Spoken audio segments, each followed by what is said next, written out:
लाली चटक चोली दरिया वारे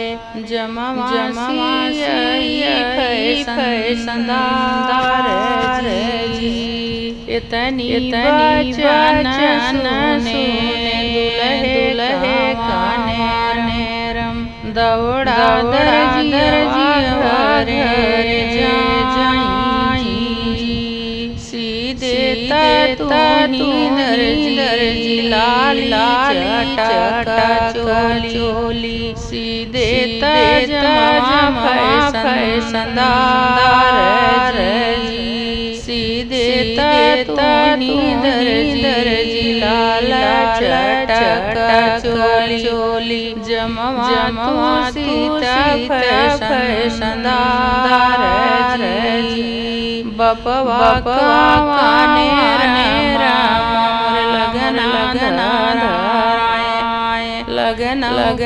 सुख घड़िया काऊले दर्जी चोली कैया जमवा फैसंदार जी अरे काऊ देव दुल्हे हम चोली के सिया जमवा फैसंदार जी तोहका दर्जी अनधन धन मुहवा के देव दान जी तोहका दर्जी अनधन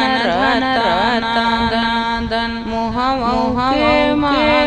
के देव दान जी नाही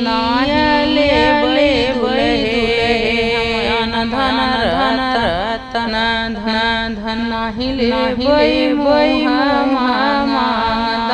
दान जी दूसरी तू देखा है हमरे पास कौन काम जी इतनी बचन सुन दुल्हे काने अरे दर से पूछी बात जी नाही ले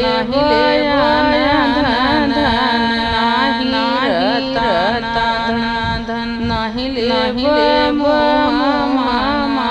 दान जी जल्दी बता दर्जी तू काले रानी जो चलिया दादार जी अरे धनी का दूल्हे हो चोली वही जब मन बतिया जी तोहरे घर में तोहरी जया ले हम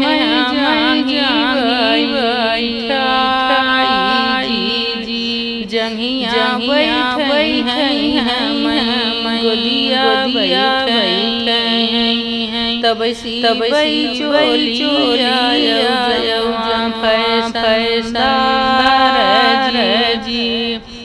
इतनी बचन दुल्हे काने रम दौड़ा मलिया में जाई जी भौजी हो दर्जी बतिया तू मानीला जीवन में मन उपकार जी भौजी हो दर्जी बतिया तू मानीला जीवन में मन की तोहार